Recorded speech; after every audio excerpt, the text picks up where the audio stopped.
Otherside Protector works on a rather unusual combat system than most other games. If I had to give it a name, it would be accuracy-based combat. Let's begin with the basics though. The default attack. You may already know how damage is counted in normal games.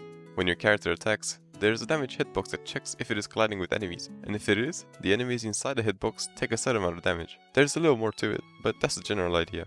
How exactly is Otherside Protector different? Well, you probably saw that each slash does 5 damage normally. But if you're observant, you might have seen that the damage doesn't immediately jump to 5 though. This is where the accuracy comes into play. There are damage checks throughout the duration of the attack, rather than just one at the start, so for full damage your slash needs to stay on the enemy for the whole duration of the attack. This might sound weird and unintuitive, but hear me out. Think of shooter games for example. You can land your whole magazine for full damage, but that requires accuracy, so better players are rewarded. Less skillful players will be doing less damage per magazine, and in Otherside Protector they will be doing less damage per slash. There is one more thing though, the infamous critical hit. Now I know I just talked about making my game reward skill over luck, but to be fair, randomness makes the game more fun and interesting. It always feels great when you finally land a critical hit. The crit works like this for now. For a given attack, the first frame that damages an enemy has a chance to be a critical. This will give that frame only additional damage, which here is 5. So now a normal attack can do between 1 and 5 damage, but a crit will do between 6 and 10 damage. Okay, so damage is good and all, but every game where there is combat, there is also health. And you might be wondering if this is it? Well, you're not wrong, but you're also not fully correct. This is your energy level, which you will use in expeditions. But I'm getting ahead of myself. If you want, you can think of it as your health, but damage is not the only thing that consumes it. Your attacks consume it, the bird form consumes it, simply existing consumes it. It's a lot more than just a health bar, it's pretty much everything. For now, the total energy is set to 3600, which some may know as seconds in an hour. At a base level, Amari loses 1 energy per second, so this would last for 1 hour. Only if you weren't doing anything though.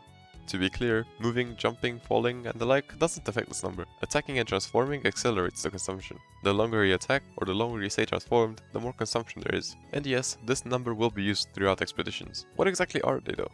Simply put, when you go on an expedition, you travel to a separate dimension, which go by the name of Othersides. The name of the game is Otherside Protector, so you can probably guess what you're supposed to do. There will be 3 of them, each with their own unique terrain and mechanics.